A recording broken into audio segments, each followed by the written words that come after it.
Welcome to the Explainer. All right, let's just dive right into this giant treasure map of property records and discover what is literally hidden in plain sight. We are going to unlock the secrets of Bell County real estate, and the best part? It is completely free of charge. Seriously, whether you're scouting for your next big investment, verifying some property details, or you're just kind of curious about what's going on in a neighborhood, this guide is your absolute key to mastering Bell County property records online. You don't need any prior knowledge, you definitely don't need a real estate license, and you absolutely don't need to pay those crazy premium fees to third-party services. Today, we're going to learn exactly how to use these powerful public tools like a pro. So here's our quick roadmap for today's Explainer. 1. Why these records actually matter. 2. The essential free online tools you'll need. 3. A step-by-step search guide. 4. Common challenges and how to beat them. 5. Some advanced tips for thorough research. And 6. The real-world benefits and applications. Let's get right to it. Section 1. Introduction. Why property records matter. You know, property records are honestly the absolute bedrock of real estate. They're not just dry, boring, bureaucratic documents. They are the actual foundation of property transactions, legal validation, and really smart personal research. Anytime land is bought, sold, taxed, or changed, boom, a record is created. And by understanding how to read these records, you're empowering yourself to see the true, unvarnished financial reality of a piece of land. Now, a crucial first step for anyone trying to understand this stuff is knowing the difference between market value and assessed value. So market value is basically what a willing buyer would pay a willing seller on the open market, right? But the assessed value, which is the number you'll see prominently in these records, is the market value minus any applicable exemptions, like a homestead exemption, for example. This assessed value is the exact figure they use to calculate your property tax bills. For context, in Bell County, Texas, those assessment notices go out in the spring, usually around mid-April. Knowing this distinction is absolutely crucial so you can avoid sticker shock and accurately scout potential investments. Moving right along to Section 2. Tools and resources. Essential free online tools. Okay, so what's really fascinating here is that we actually have a tale of two counties to unravel before we even type in a single address. When you search for Bell County, you are going to encounter two very different places. We've got Bell County, Texas, and Bell County, Kentucky. And trust me, you do not want to get trapped looking for a house in Killeen, Texas, inside a Pineville, Kentucky database. Both of these jurisdictions provide incredible, totally free digital platforms, but they operate under completely different legal frameworks. Down in Texas, you'll be using the Bell County Appraisal District, or BCAD website, along with the county clerk's public search portal. Up in Kentucky, property records are overseen by the county clerk, and you'll access those through a statewide portal called ECLIX. And this comparison brilliantly illustrates exactly why knowing your jurisdiction matters so much. Just look at the vast economic differences between the two.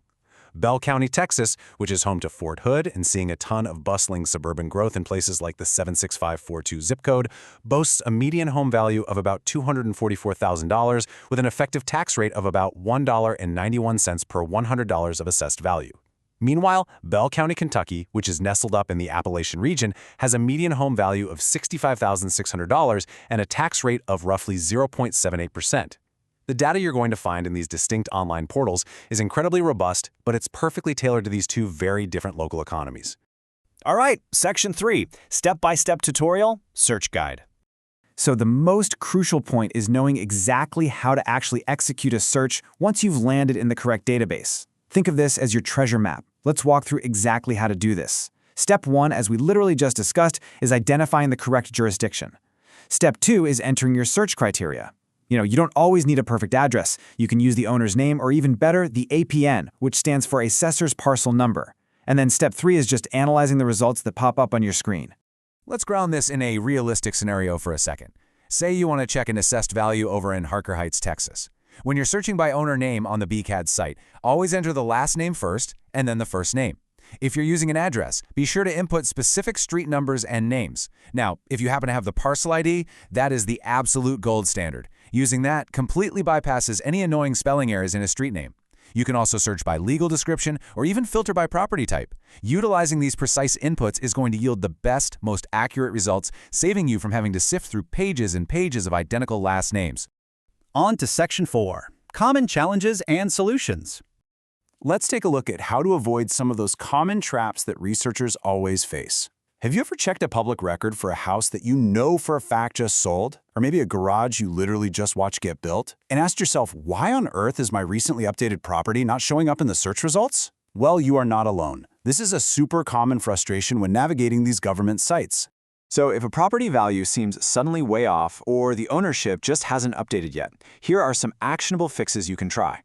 First off, check for newly recorded building permits because those often trigger big jumps in value. Second, you have to factor in recording lags. While systems like Kentucky's EC Clicks update their verified images the very next day, appraisal values down in Texas are typically only certified annually in the spring.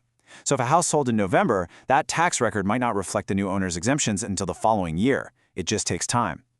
Finally, if you can't find a specific person's name, try verifying if the property is actually held under a trust or an LLC instead of their personal name. That trips up a lot of people. Which brings us to Section 5, Advanced Tips for Thorough Research. Now that we've got the basics down, let's look at some strategies for digging a bit deeper. To get a comprehensive, true 360-degree view of a property, you really need to cross-reference multiple data sources. Please don't just look at one single site. The appraisal district, like BCAD, is perfect for finding the assessed property value, current tax exemptions, and estimated tax bills. But if you want to see the actual legal title, the historical deeds, or, crucially, check if there are any liens against the property, you absolutely must cross-reference that with the county clerk's portal. Using both of them together is what gives you the complete picture.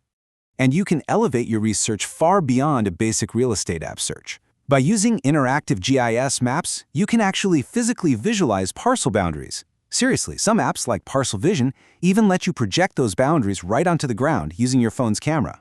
It's pretty wild. You can also trace historical records. In Bell County, Kentucky, the digital indices go back to 1963, but in Bell County, Texas, the county clerk's records stretch all the way back to 1850. You might even uncover some cool local history, like the 1851 land grant of Ship Captain Michael Young over in the Youngsport area of Texas. Plus, these tools let you locate improvement sketches of the actual footprint of a house and identify exactly what tax exemptions are currently lowering a property's tax burden. Section 6, Benefits and Applications, Mastering Records. Let's wrap this up by looking at why mastering these free portals translates to serious practical advantages for you. This knowledge genuinely empowers you to make highly informed financial decisions. If you're buying a home, you can verify if the current owner has a senior or homestead exemption that's going to suddenly drop off when you buy it, completely altering your future tax bill.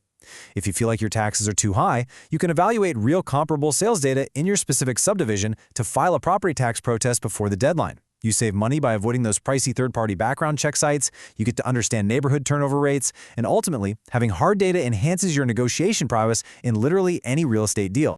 So, I want to leave you with this question to think about. What hidden opportunities are waiting in your own neighborhood's records? Think about it. Maybe there's an undervalued lot sitting right around the corner, an unrecorded exemption that you actually qualify for, or just a fascinating piece of local history waiting to be found. I highly encourage you to open up these free tools today and start exploring your own community. Thank you so much for joining me on this journey today. Please note, this explainer provides general information regarding Bell County property records. For specific legal advice, consult a professional. The information presented may change, so ensure you verify with current official resources. Happy searching!